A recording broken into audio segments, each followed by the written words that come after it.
Hello students, good morning. Today's read chapter 2nd Word Vichar. Word Vichar. This video class 7th subject Hindi second page number है आपका 5 chapter है second वर्ण विचार जिसको English में orthography भी बोलते हैं। वर्ण विचार क्या है? वर्ण विचार व्याकरण के उस भाग को कहते हैं जिसमें वर्णों के आकार, भेद, उच्चारण और उनके मेल से शब्द बनाने के नियमों की जानकारी होती है। उनको हम वर्ण विचार कहते हैं। वर्ण विचार व्याकरण के उस भाग को कहते हैं जिसमें वर्णों के आकार, भेद, उच्चारण और उनके मेल से शब्द बनाने के नियमों की जानकारी होती है। उनको हम वर्ण विचार बोलते हैं। इस वाक्य को देखिए, गाड़ी आई। इस वाक्य में दो शब्द हैं, गाड़ी और आई। गाड़ी शब्द में साधारण रूप से दो ध्वनियाँ सुनाई पड़ती हैं, गा और ड़ी। इन दोनों ध्वनियों के और छोटे छोटे टुकड़े हो सकते हैं, इसलिए ये मूल ध्वनियाँ नहीं हैं। ये मूल ध्वनियाँ नहीं हैं। गा में दो ध्वनियाँ हैं और गा और आ, और इनके कोई और खंड नहीं हो सकते हैं, इसलिए गा और आ मूल ध्वनियाँ हैं।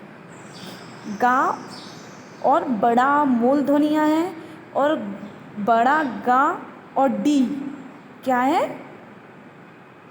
गाड़ी, डी और गा। ये ध्वनियाँ इन ध्वनियों के छोटे छोटे टुकड़े हो सकते हैं, बट जो गा और बड़ा आ है ये मूल ध्वनियाँ होती हैं क्योंकि इनके खंड नहीं किए जा सकते हैं। और बड़ा गा और डी ये मूल ध्वनियाँ नहीं हैं क्योंकि इनके और भी छोटे छोटे टुकड़े हो सकते हैं। वर्ण वर्ण भाषा की वह छोटी सी इकाई है जिसके और टुकड़े नहीं हो सकते हैं। वर्ण को अक्षर भी कहा जाता है। वर्ण क्या कहलाते हैं? वर्ण भाषा की वह छोटी सी इकाई है जिसके और टुकड़े नहीं हो सकते हैं। वर्ण को अक्षर भी कहते हैं। वर्णमाला वर्णों की व्यवस्थित वर्णमाला क्या कहलाती है? वर्णमाला वर्णों के व्यवस्थित समूह को वर्णमाला कहते हैं। हिंदी वर्णमाला में 44 वर्ण या अक्षर होते हैं। हिंदी वर्णमाला में स्वर कितने होते हैं? स्वर आप देखिए, छोटा, बड़ा, छोटी, बड़ी, ऊ, छोटा ऊ, बड़ा ऊ, ऋषि, ए, ऐ, ओ, औ। ये सारे आपके क्या हैं? स्वर, जो कितने होते हैं? 11। कितने होते हैं? 11। व्यंजन कितने होते हैं? 33, जो कि राइट है, आपको पढ़ना है। संयुक्ताक्षर छा और त्या, ज्ञा, स्रा, ये क्या कहलाते हैं? संयुक्ताक्षर। अनुस्वार, अनुस्वर, अंग। अनुनासिक क्या कहलाता है? जिसके ऊपर चांद बिंदी लगी होती है। आगत वर्ण क्या होते हैं? जा, फा, आ। ये आगत वर्ण कहलाते हैं, जिनके बारे में हम डिटेल से पढ़ेंगे। वर्ण के भेद। हिंदी वर्ण मुख्य रूप से दो भागों में बटे हुए हैं, स्वर और व्यंजन। किसमें बटे हुए हैं? स्वर और व्यंजन। स्वर वर्ण कितने होते हैं? ऐसे वर्ण जिन्हें बिना किसी दूसरे वर्ण की सहायता से बोला जा सकता है, वो क्या कहलाते हैं? स्वर वर्ण कहलाते हैं। इस संख्या में 11 है। हिंदी के स्वर कौन कौन से होते हैं? छोटा, बड़ा, छोटी, बड़ी, छोटाऊ, बड़ाऊ, ऋषि, ए, ऐ, ओ, औ। ये हिंदी के स्वर कहलाते हैं जिनकी संख्या 11 होती है। स्वरों की मात्राएं। जब स्वरों का प्रयोग व्यंजनों के साथ किया जाता है तो उनका रूप बदल जाता है। जब स्वरों का प्रयोग व्यंजनों के साथ किया जाता है तो उनका रूप बदल जाता है। स्वरों के बदलते हुए रूप को मात्रा कहते हैं। आ को छोड़कर सभी स्वरों की मात्राएं होती है। व्यंजन वर्ण क्या कहलाते हैं? जिन वर्णों का उच्चारण करते समय सांस कंठ तलु आदि स्थानों से रुक कर निकलती है उन्हें व्यंजन कहा जाता है। और हिंदी में व्यंजन आपके कितने होते हैं? 33।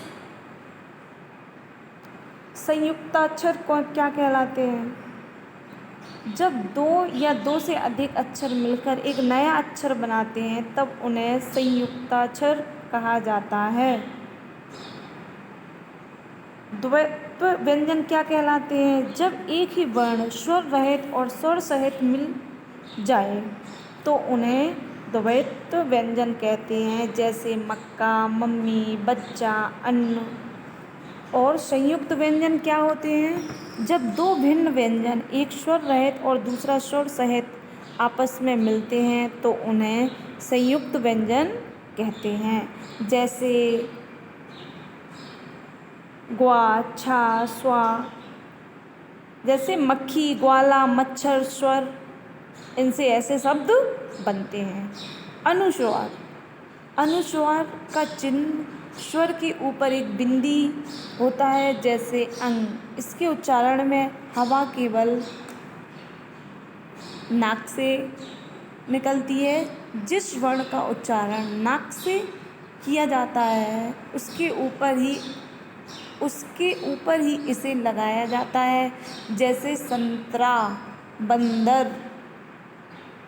व्यंजनों के समान इसके उच्चारण में भी स्वर की आवश्यकता होती है, पर इनमें और दूसरे व्यंजनों में यह अंतर है कि स्वर इनके पहले आता है और दूसरे व्यंजन के पीछे।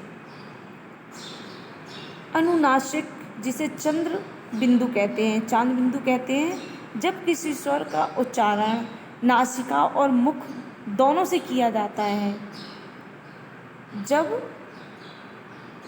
किसी स्वर का उच्चारण नासिका और मुख दोनों से किया जाता है तब उसके ऊपर चंद्र बिंदु लगा दिया जाता है।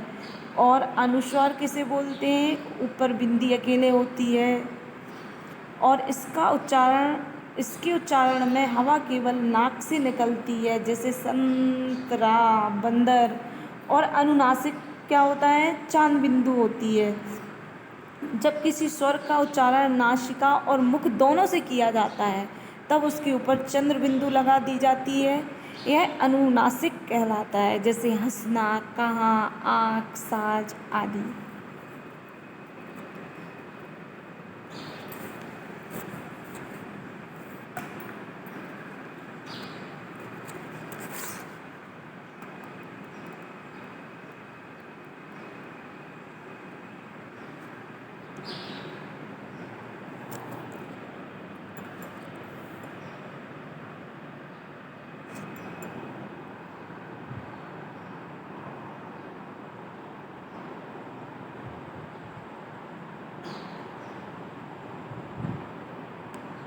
वर्ण विच्छेद किसे कहते हैं? किसी शब्द के वर्णों को अलग अलग करके लिखने को हम वर्ण विच्छेद कहते हैं। वर्ण विच्छेद करते समय हम स्वरों की मात्रा को पहचानना पड़ता है। उस मात्रा के स्थान पर उसके स्वर को प्रयोग में लाया जाता है। उदाहरण के लिए देखिए, आप इतने सारे हैं, ये सारे आप पढ़िए। वर्ण विच्छेद किसे कहते हैं? किसी शब्द के वर्णों को अलग अलग करके लिखने को वर्ण विच्छेद कहते हैं। वर्ण विच्छेद करते समय हमें स्वरों की मात्रा को पहचानना पड़ता है। उस मात्रा के स्थान पर उसके स्वर को प्रयोग में लाया जाता है। आपको एग्जाम्पल इतने सारे दिए गए हैं, आप रीड करिए। Thank you.